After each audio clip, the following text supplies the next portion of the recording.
Bienvenue dans La Truffe dans la gamelle, premier podcast de nutrition vétérinaire. Je suis Charlotte Deveau, vétérinaire nutritionniste, et je vous propose de mettre ensemble la truffe dans la gamelle.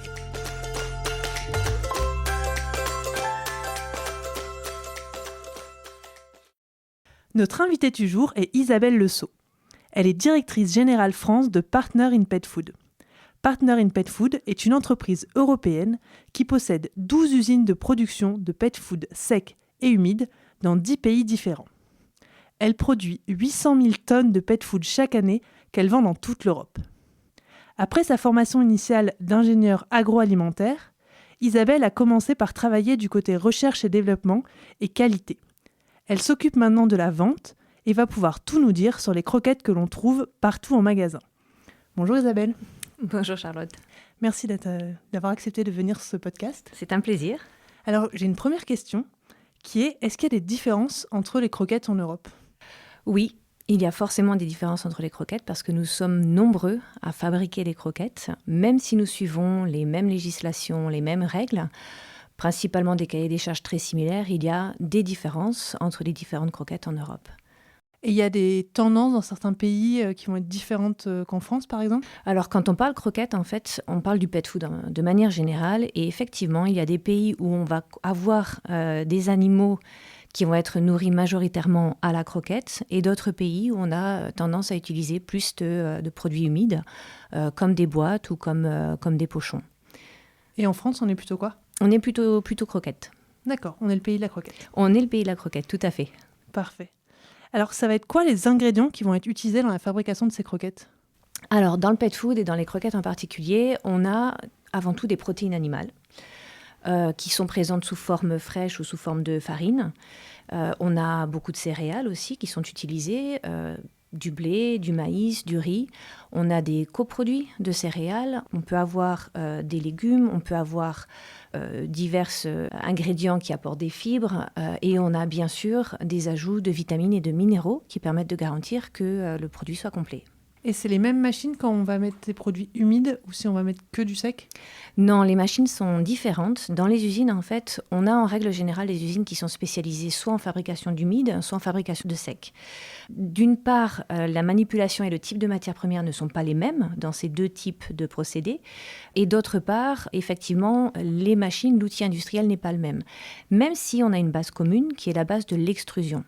Dans les deux cas, on extrude les produits, c'est-à-dire qu'à partir d'une pâte qui est un mélange de différents ingrédients, on va faire une cuisson sous pression de cette pâte qui nous permet ensuite d'obtenir des croquettes lorsqu'on est dans une usine de croquettes.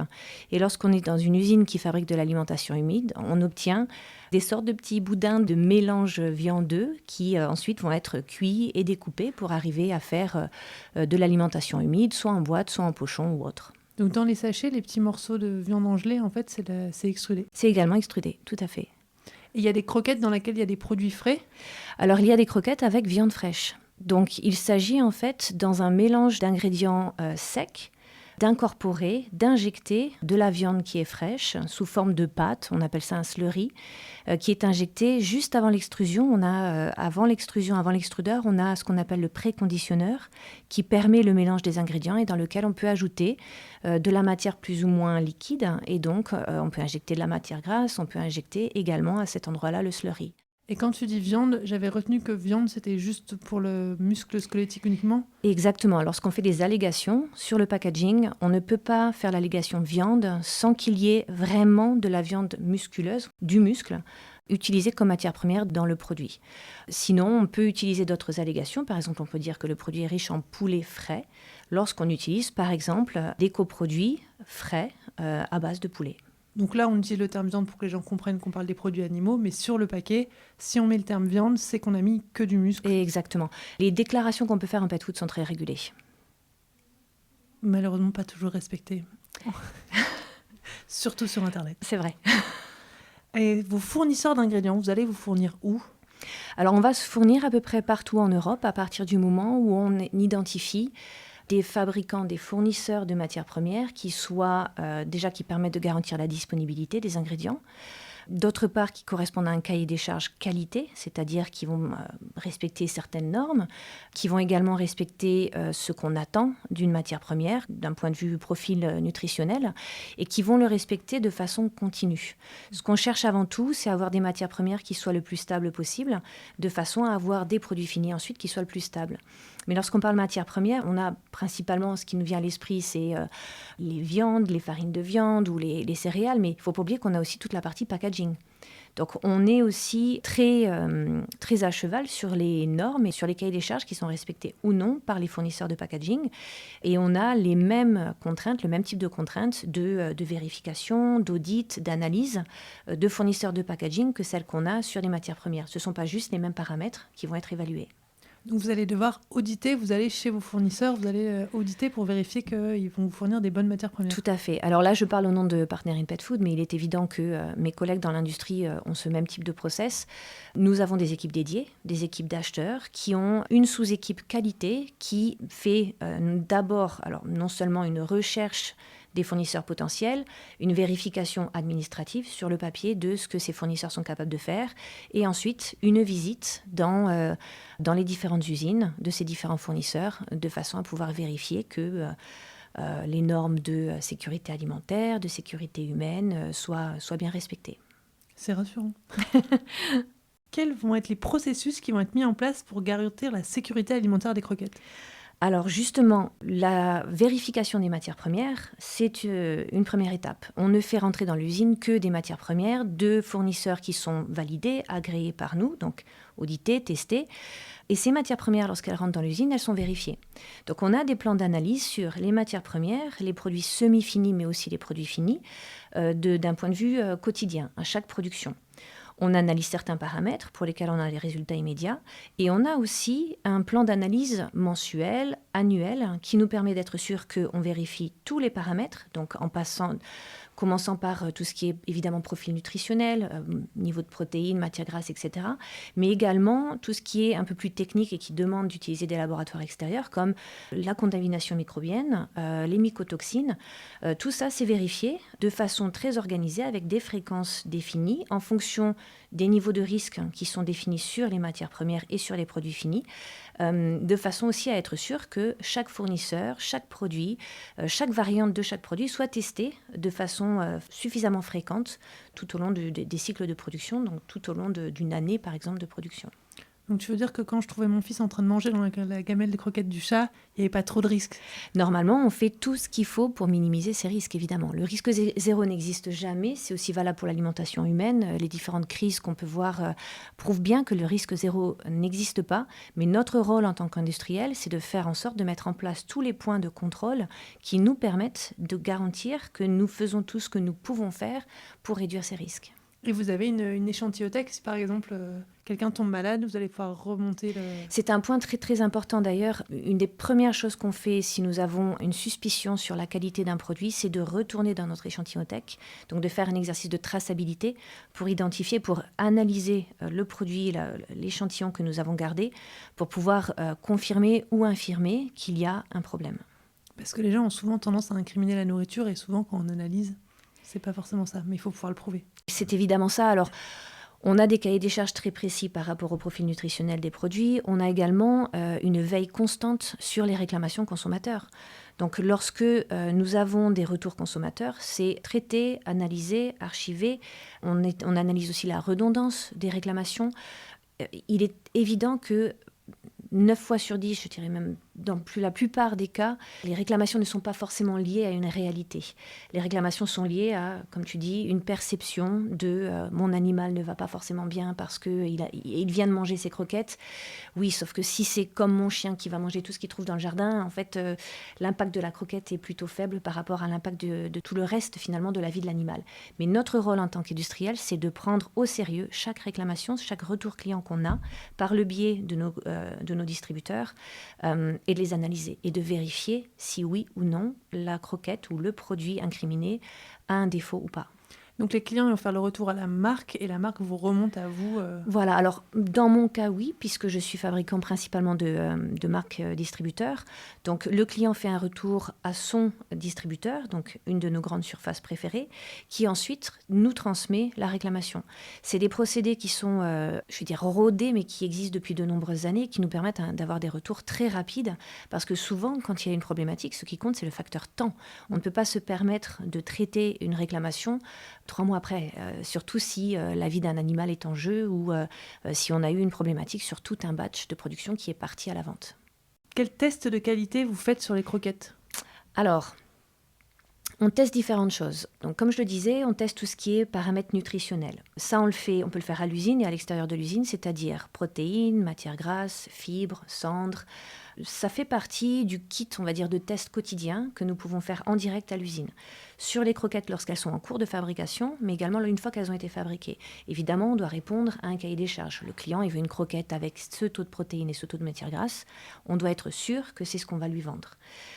Donc ça, c'est des tests qui sont faits au quotidien et également qui sont vérifiés avec des laboratoires externes. On a ensuite des tests plus pointus sur la microbio, sur les mycotoxines, etc., qui sont faits de façon moins fréquente, mais qui sont faits.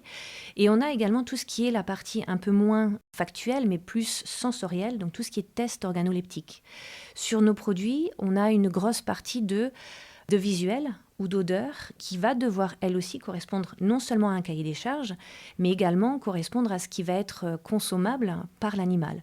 Alors autant un chien, un chat, il s'en moque complètement de la couleur d'une croquette, autant si mon client il voulait un mélange de croquettes et dedans il devait y avoir une croquette rouge, elle doit être présente.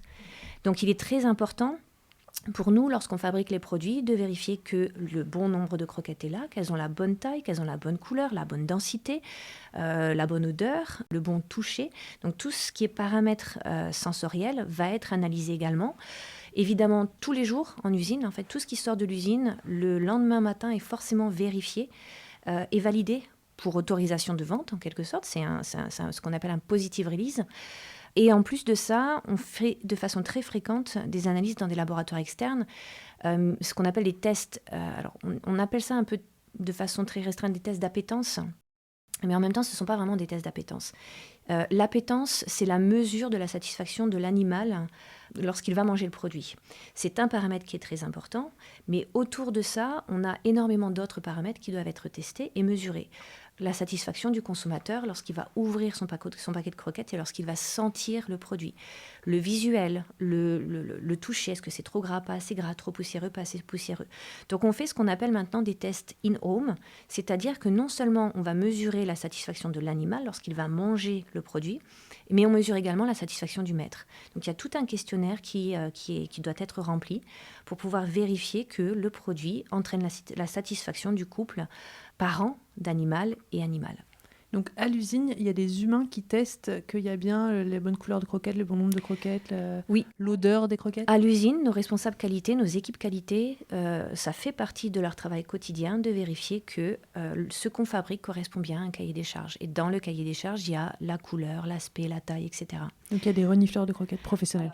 On ne va pas dire qu'ils sont professionnels, mais ce sont des experts qui sont très habitués à détecter des problématiques de type rancissement des matières grasses, ce genre de choses qui, nous, au nez humain, nous heurtent déjà beaucoup. Lorsqu'on sent une matière grasse qui est rance, on le perçoit.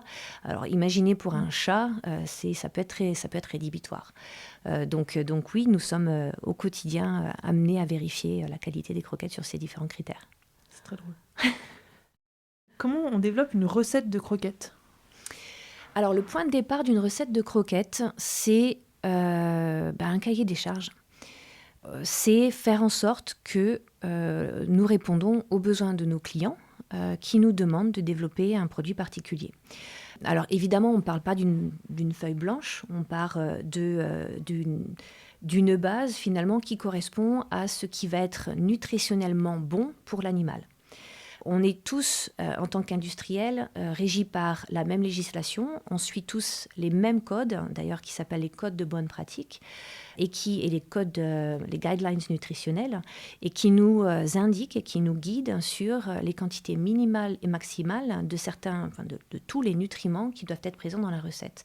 Ça, lorsqu'on regarde un peu comment on va développer un produit, c'est le point de départ, c'est le socle commun. Ce sont les règles sur lesquelles ce sont les règles qu'on doit suivre.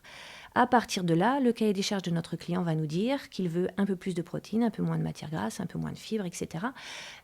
3 croquettes, 2 croquettes, tel visuel, etc.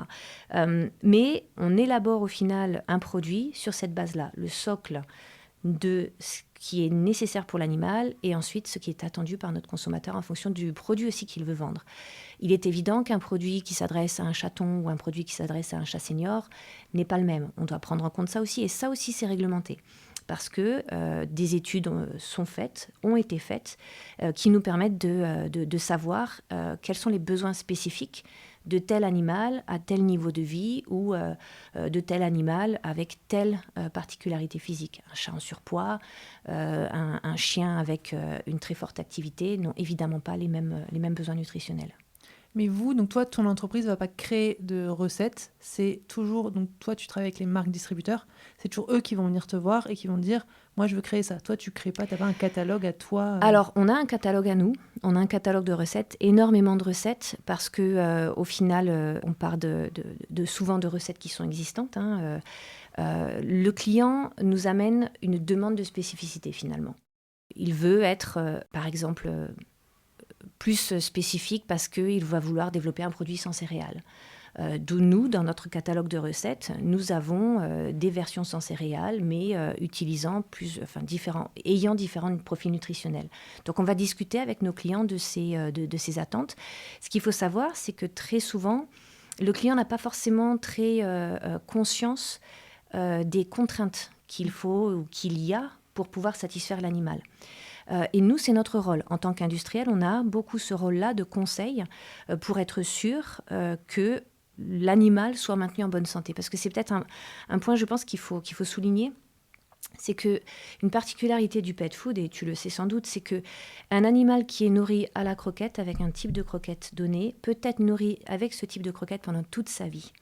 Donc lorsqu'on dit que dans le pet food, on doit suivre des guides nutritionnels, c'est pas parce que une fois de temps en temps, l'animal va avoir besoin d'un peu moins de nutriments et une fois de temps en temps un peu plus. Non, c'est parce que c'est grâce à ces guides nutritionnels qu'on garantit que nos produits soient complets et que l'animal sera toujours nourri avec un produit qui va le maintenir en bonne santé.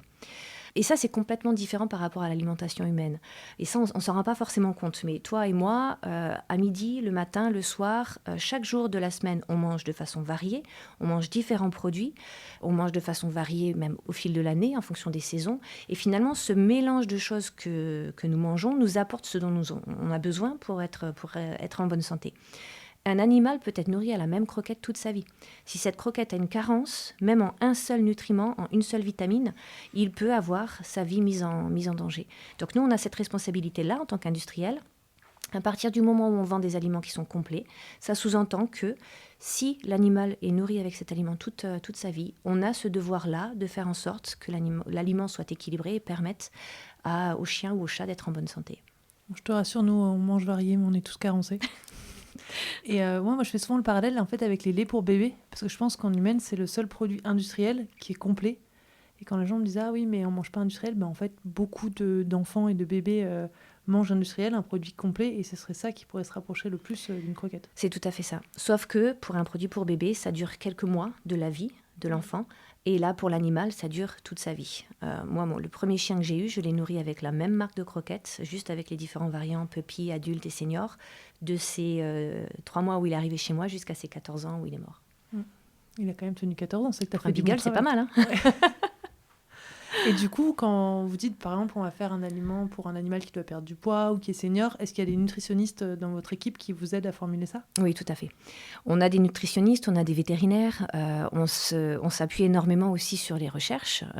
On a ce devoir-là de prendre en compte différentes choses. Alors, sachant que on a différents niveaux aussi d'attente. Lorsqu'il s'agit d'avoir juste un produit qui s'adresse à des animaux en surpoids, et qui n'ont pas de spécificité ou d'ingrédients particuliers, et qu'il s'agit de faire un dosage nutritionnel avec la quantité, c'est une chose. Mais lorsqu'on s'adresse à un type de produit qui s'adresse à des animaux qui ont vraiment un surpoids qui est proche de la pathologie, avec une nécessité d'introduire des choses très différentes dans l'alimentation, si en plus il y a des niveaux d'allergie, etc., là, on a quand même des formulations qui sont plus poussées, plus pointues, et sur lesquelles il est nécessaire d'avoir des vétérinaires, et parfois aussi des vétérinaires externes qui nous apportent leurs conseils et qui nous permettent d'être sûrs de faire les bonnes formulations.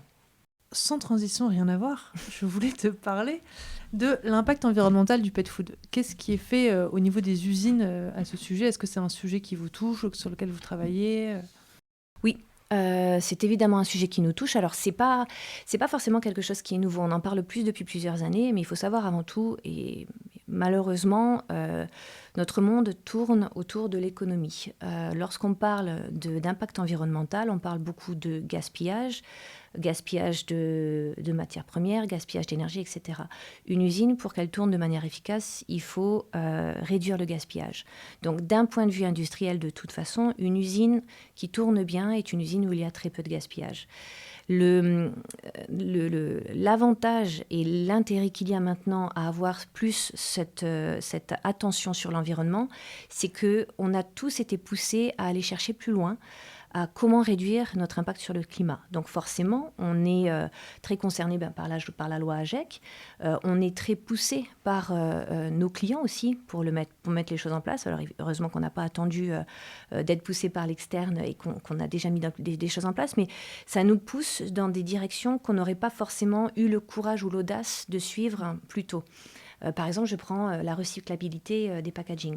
Ce sont des sujets qui sont sur la table depuis de nombreuses années. On utilise quand même énormément de plastique. Pour les croquettes, on met les croquettes dans des sacs plastiques. Oui, un plastique, c'est un des facteurs principaux de pollution de l'environnement. Et c'est important qu'on travaille dessus. Toujours est-il que, même si on en parle depuis de nombreuses années, les choses se sont accélérées là, l'espace des deux dernières années, avec une volonté réelle de l'ensemble de l'industrie de passer en plastique recyclable et ou de réduire notre quantité de plastique utilisé. Donc ça nous oblige, nous, à nous poser les bonnes questions sur le type de produit qu'on développe, sur le type de fournisseurs qu'on utilise, et ça nous oblige aussi à mettre une pression sur nos fournisseurs pour pouvoir leur faire développer des plastiques qui soient recyclables. Parce qu'il ne faut pas oublier une chose non plus, c'est que nos produits, finalement, pour qu'ils soient au bon niveau de qualité, on parlait de qualité précédemment, on parlait de ce qui est vérifié pour être sûr que les produits soient conformes, l'emballage est avant tout là pour préserver le produit. Donc il est très important de se dire que on veut garder le même niveau de préservation, on veut garder le même niveau de manipulation, en tout cas de sécurité à la manipulation d'un produit, d'un sac. Si on prend un sac de 10 kilos et qu'il a le fond qui se perce, on n'aura pas forcément eu un impact positif sur l'environnement parce qu'on va avoir plus de déchets. Donc c'est très compliqué et en même temps c'est nécessaire de se dire on veut garantir ce qu'on avait déjà avant, c'est-à-dire la praticité du produit et la préservation du produit, mais avec un sac plastique qui soit maintenant soit réduit, soit recyclable, soit recyclé, voire tout. Donc on ne peut pas non plus ne regarder qu'un côté finalement de ce qu'on fait. On est obligé aussi maintenant et on veut vraiment regarder l'impact global de nos fabrications. C'est quoi la loi AGEC ? C'est la loi qui a pour but de réduire les émissions de gaz à effet de serre d'ici à 2025, je crois. Elle pousse tous les industriels, donc les industriels, mais aussi la distribution, à réduire les émissions de gaz à effet de serre. Et un des impacts de cette loi AGEC, c'est de nous pousser à évaluer, à faire des analyses de cycle de vie de nos produits. C'est-à-dire, c'est ce que je disais tout à l'heure, non pas uniquement regarder est-ce que le packaging, est-ce que le plastique va polluer, mais évaluer dans toutes les étapes de fabrication, de développement, de transport de ces des produits, quel est l'impact environnemental, quelle est l'empreinte carbone de mon produit à ces différentes étapes. Parce qu'un produit peut être potentiellement recyclable, mais au final, il aura nécessité de beaucoup plus d'eau, beaucoup plus d'énergie pour être fabriqué. Donc on doit être maintenant... On doit regarder le cycle de vie d'un produit vraiment dans son ensemble et pas juste les différentes étapes de façon séparée. C'est la loi qui a amené à faire le PEFCR, l'impact environnemental du pet food. Exactement. Okay. Ouais. Donc tous les secteurs de l'industrie doivent évaluer l'impact environnemental de leurs produits. Voilà. Okay. Et c'est marrant, pour les emballages, c'est vrai que c'était un sujet compliqué. J'ai fait un podcast entier avec une spécialiste là-dessus. Et c'est vrai que moi, j'avais ces idées, dire le plastique, c'est pas bien. Elle dit, en fait... l'important, c'est de ne pas gaspiller du produit. Parce que dans le pet food, ce qui a le plus d'impact environnemental, c'est le produit. Et donc, si tu mets du craft et que ton produit s'oxyde, tu as beaucoup plus pollué que si tu as mis du plastique. Exactement. En fait. Et comme tu disais, ça peut être recyclable, mais pas être écolo. Typiquement, le verre, c'est recyclable, mais comme il faut le fondre à je ne sais pas combien de degrés, super chaud, et que du coup, ça consomme beaucoup d'énergie, en fait, le plastique, c'est plus écolo. Donc, ça avait amené... C'est vrai que quand on prend le cycle de vie total, ça amène à réfléchir Exactement. Différemment. Et c'est souvent la problématique qu'on a, c'est que lorsqu'on ne regarde qu'un petit bout de ce cycle de vie, on a tendance à vouloir aller sur une solution, on va dire, ou une solution un peu caricaturale, parfois de dire c'est bien ou ce n'est pas bien, alors qu'en fait, il faut vraiment pousser la recherche et pousser l'analyse en fait, de façon beaucoup plus poussée pour pouvoir avoir une vision globale. Quelle est la politique de votre entreprise en matière de transparence concernant les ingrédients et les processus de fabrication ? Eh bien, on est pratiquement en transparence totale. C'est très simple. Je caricature peut-être un petit peu en disant ça, mais on a de toute façon la nécessité d'avoir des organismes de certification qui viennent vérifier ce qu'on fait. Okay ? Donc déjà, d'une part, ça veut dire que on a régulièrement des visites pour vérifier qu'on est bien conforme à la législation, que ce soit en France ou dans d'autres pays d'ailleurs, et qui nous permettent de garantir que nous atteignons un certain niveau de conformité légale. Et en plus de ça, on a très fréquemment des visites, des audits de la part de nos clients. Ils ont des cahiers des charges qui sont très précis. En fait, ce qu'il faut se dire, c'est que quand on fait de la marque distributeur, le consommateur ne va pas acheter un produit avec le nom de mon entreprise dessus. Il va acheter un produit avec le nom du distributeur. S'il se passe le moindre problème, c'est la réputation du distributeur qui est en jeu. Donc le distributeur, forcément, veut s'assurer que le fabricant met tout en place pour pouvoir garantir la sécurité d'un point de vue maximal. Donc on a généralement beaucoup de transparence, on donne beaucoup de transparence dans le sens où on remplit des cahiers des charges avec tous les détails de tous les ingrédients qui rentrent dans les formules. On partage les fiches de spécification, c'est-à-dire les détails de chaque matière première, les provenances. On partage aussi les recettes. On partage les méthodes de fabrication. On fait visiter les usines non seulement à nos clients, mais également aux organismes de certification qui travaillent pour nos clients et qui ne sont pas forcément les mêmes que les organismes de certification qu'on peut utiliser. On travaille en toute transparence. Et je dirais que c'est aussi grâce à ça, pour moi personnellement ayant travaillé dans la qualité, dans la certification précédemment, c'est aussi souvent la mise en place de normes de certification ou les vérifications qui font progresser une usine, qui font progresser une industrie. C'est systématiquement se mettre la barre de plus en plus haut parce que à un moment donné, lorsqu'on a tendance à parler de qualité dans l'industrie, il y a encore quelques années, on avait tendance à penser que c'est une équipe, l'équipe qualité, et c'est faire en sorte de passer un audit une fois par an et puis c'est bon. En réalité, la qualité, c'est au quotidien et ça doit être vécu dans l'usine par tout le monde. Tout le monde est responsable de la qualité. Et ça, lorsqu'on a des audits réguliers, quand je dis réguliers, c'est qu'on en a au moins une fois par mois, des visites clients, des audits, etc. On ne peut pas se permettre de juste passer un coup de balai avant qu'ils arrivent. Non, il faut que ce soit au quotidien, il faut que ce soit bon. Et il faut qu'au quotidien, chacun se sente responsable de la qualité de ce qu'il fabrique. Que ce soit le responsable qualité, l'opérateur ou la personne qui manipule des palettes. À chacun, à notre niveau, on a un impact sur la qualité qui nous permet aussi de légitimement accepter les visites des clients et de donner beaucoup de transparence. Donc les marques distributeurs viennent t'auditer toi t'audites tes fournisseurs, c'est l'audit en chaîne, Exactement. chacun remonte pour assurer sa réputation. C'est ça. Et la sécurité du consommateur avant tout. C'est l'objectif final, c'est ça, hein, c'est de nous permettre en tant que consommateurs, et attention, là ce que je dis, ce n'est pas uniquement valable pour l'industrie du pet food, hein, c'est valable pour l'industrie alimentaire de manière générale.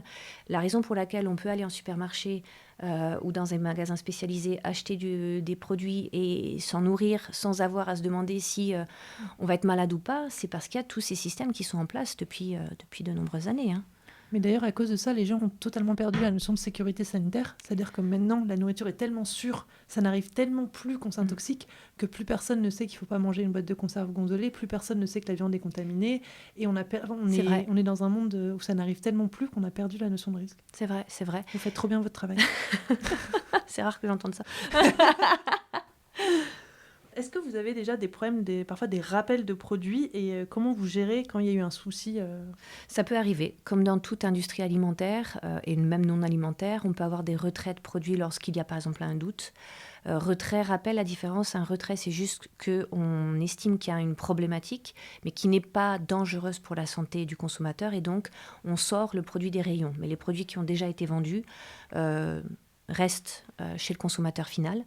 Un rappel produit, c'est lorsqu'on va aller chercher le produit chez le consommateur final. Donc dans ces cas-là, généralement, il y a des annonces à la radio, il y a des affiches qui sont posées chez les distributeurs, en tout cas les endroits où le produit a été vendu. Donc on gère ça, c'est un peu... Alors, c'est la même façon de gérer que lorsqu'on a des réclamations, sauf que là, on passe en cellule de crise et que les choses vont beaucoup plus vite. On doit être capable de faire une traçabilité. En une à 2 heures, on doit être capable d'identifier le produit a été fabriqué, vendu à qui, quand, à partir de quel ingrédient. On doit avoir une traçabilité totale d'un début à l'autre de la chaîne, de façon à pouvoir identifier la taille du problème, chez qui est le problème, et donc, que faut-il faire ? Lorsqu'il y a des graves problèmes, la rapidité, c'est vraiment... La vitesse est un facteur clé. Donc, on ne peut pas se permettre de tourner en rond, de se poser des questions. On a des process qui sont définis, des personnes qui sont responsables, les cellules de crise qui sont en place, latentes, pour lesquelles il y a même des entraînements 1 à 2 fois par an pour être sûr de ne pas paniquer lorsqu'on est en situation de réel. Et ça arrive souvent ou... Ça arrive. Oui, ça arrive, c'est comme tout. L'erreur est humaine. Voilà. Est-ce que vous faites un peu de recherche ou un peu de développement pour améliorer les croquettes ou pour développer des nouvelles choses Oui, tout le temps. Et alors moi, personnellement, je suis passée à la marque distributeur il y a maintenant une douzaine, il y a 12 ans. J'ai été surprise de voir à quel point ce que je pensais être du domaine plutôt de la marque, c'est-à-dire faire de la recherche pour développer de nouveaux concepts, de nouveaux procédés, etc. J'ai été surprise de voir à quel point c'était important, même en marque distributeur. Systématiquement, finalement, quand on y pense, c'est logique, parce que ça fait partie d'une démarche d'amélioration continue. À partir du moment où on veut rester concurrentiel, il est nécessaire qu'on mette en place des process d'innovation, des veilles concurrentielles, qu'on mette en place des recherches de nouveaux ingrédients, des partenariats avec des fabricants de nouveaux ingrédients et qu'on fasse des tests. Ça arrive régulièrement. Donc oui, on a une activité innovation qui est très poussée, que ce soit sur le packaging, que ce soit sur le process, que ce soit sur les ingrédients. Alors, on entend par exemple beaucoup parler de produits à base d'insectes. Ça fait partie des choses qui sont testées par nos équipes techniques, nos équipes R&D. En peu de temps, on a été capable de fabriquer des produits qui contiennent des farines d'insectes. Et là encore, ça a été fait en partenariat avec des fabricants qui sont de façon proactive ou pas venus nous voir pour nous parler de leurs matières premières, pour nous parler de ce que ça peut apporter d'un point de vue nutritionnel, d'un point de vue disponibilité aussi de matières premières, on parle beaucoup de ça. Et on a mis en place les développements qu'il fallait, sans forcément qu'on ait un client potentiel qui soit intéressé. C'est à nous de faire ça, ça fait partie de notre rôle d'être proactif, puisqu'au final, c'est aussi nous qui avons un rôle de conseil auprès de nos clients pour pouvoir les informer de ce qu'il est possible de faire ou pas. Hyper intéressant. Et moi, si demain je veux créer ma marque, est-ce que tu fabriquerais comme ça pour des gens qui veulent... Parce qu'on voit maintenant plein de marques qui se créent tous les jours sur Internet. Est-ce que ça peut être eux, vos clients ? Oui, ça peut être eux. Ça peut être eux. Différents critères sont utilisés pour décider si on va fabriquer pour eux. Déjà, ça va être l'intention. Ça va être aussi l'objectif du développement de ces différentes marques. Ça va être aussi les minimums de production que nous, on va devoir mettre en œuvre par rapport à leurs besoins volumétriques. Souvent, il ne faut pas oublier que dans l'industrie, on a quand même des usines qui sont... C'est des grosses usines. Il n'est pas rare d'avoir une usine de croquettes qui soit capable de sortir 100 000 tonnes par an. C'est énorme. Donc, lorsqu'on a une demande d'une petite start-up qui n'a pas forcément de vision très claire ou par rapport à leur volume et par rapport à leurs débouchés, c'est toujours très délicat. D'un autre côté, c'est quand même des choses qu'on est capable de faire si on perçoit, si on détecte qu'on a une possibilité de partenariat. En règle générale, dans ces cas-là, les premières choses qu'on vérifie, c'est si on a un alignement de valeurs, en fait. Et ça, c'est très important parce qu'on a beau être de la MDD, on a une identité qui est très marquée, on donne du sens à ce qu'on fait, on a des valeurs et on ne se voit pas travailler pour alors là, pour le coup, ce n'est pas des industriels, mais pour des marques qui n'ont pas des valeurs qui soient alignées avec les nôtres. Donc le bullshit marketing, tu vas dire non. Exactement. Merci. Ça bloque beaucoup, ça. On peut pas demander à un industriel qui fabrique du produit pour l'intégralité du marché français de sortir un produit particulier qui finalement dénigre tout le reste. Il faut être aussi... ça fait partie finalement des choses à prendre en compte, je pense, et qui, en tout cas, pour mon entreprise, sont importantes. Tout à fait. Moi, ça me fait toujours rire quand ils disent oui, on va disrupter le marché, mais comme ils n'ont pas leurs usines, ils fabriquent dans les mêmes usines que tous les autres. Donc dire tu vas disrupter le marché en utilisant les mêmes outils de production que tout le monde, c'est quand même un petit peu ironique. C'est un peu ironique. Après, il peut y avoir des ingrédients particuliers. On peut faire des légères modifications sur le process, mettre en place des étapes de vérification, etc. supplémentaires, mais c'est vrai que l'outil, la base, les personnes qui travaillent dans l'usine, les procédés restent fondamentalement les mêmes. Bon, en tout cas, je te remercie Isabelle, parce que c'est vraiment très rassurant de se dire qu'en fait, je pense que c'est quand même actuellement ce qui est encore le plus vendu. Les marques distributeurs, c'est ça qui domine le marché? Alors non, c'est les marques dominent le marché, en tout cas le marché français. La marque distributeur représente à peu près, en France, c'est à peu près 30% du pet food. C'est vrai que je faisais un amalgame entre marque distributeur et ce qui est vendu en grande surface. Mais donc, je pense que ce qui est vendu en grande surface domine le marché. Oui, un peu plus de 55%, si je me souviens bien. Tout à fait. Donc après, c'est soit grande marque, mais du coup, ça, je connaissais déjà la qualité, je savais déjà qu'ils faisaient tout ce que tu me disais, mais j'ignorais que les marques distributeurs étaient en fait aussi à un très beau niveau, comme celui que tu nous as décrit, donc c'est totalement rassurant. Je te remercie. Je t'en prie. Est-ce que tu as des choses que tu voudrais ajouter qu'on n'aurait pas abordées? Écoute, non, je pense qu'on a beaucoup parlé on a donné beaucoup de détails. Peut-être qu'une chose qui serait intéressante de noter, c'est que le site de la FACO, qui est la Fédération des fabricants d'aliments pour chiens, chats et oiseaux et animaux de compagnie, collecte énormément d'informations et permet pour quelqu'un qui a envie de connaître l'industrie et de se renseigner sur l'industrie, permet d'apprendre déjà beaucoup de choses. Donc bien souvent, lorsque j'ai des questions de mon entourage ou même de clients qui ne connaissent pas trop le pet food, je leur indique le site internet de la FACO, F-A-2-C-O, comme point de départ finalement pour commencer à construire leur culture pet food et pour pouvoir un peu mieux connaître ce monde qui paraît parfois très basique, mais qui au final est très pointu, très, très exigeant et passionnant au final. Alors, ils ont fait 2 excellentes vidéos, une sur la fabrication des croquettes et l'autre sur la fabrication des pâtés. On pourra le mettre en description de l'épisode parce qu'elles sont vraiment très bien et ça montre l'outil. Et souvent, on n'a jamais vu un extrudeur, on n'a jamais vu, et c'est assez intéressant de voir ce qui est fait. Donc, on mettra le lien des vidéos en description. Dans cet épisode, Isabelle Le Sceau nous a expliqué les dessous des usines qui fabriquent les produits de pet food pour les marques distributeurs. 1 animal sur 3 est nourri avec ce type de produit. Des produits à vocation économique, mais que l'on constate sans compromis sur la qualité et la sécurité. Avec Isabelle, nous avons découvert des usines transparentes et régulièrement auditées, une bonne connaissance de la réglementation du pet food, des compétences nutritionnelles parfois externalisées mais toujours présentes. Cette interview nous a permis de mieux connaître le pet food de grande surface, trop souvent diabolisé, alors qu'il présente pourtant un rapport qualité-prix tout à fait honorable. Si ce podcast vous a plu, n'hésitez pas à le noter, le commenter, le partager et surtout vous abonner pour ne pas rater le prochain épisode. À bientôt!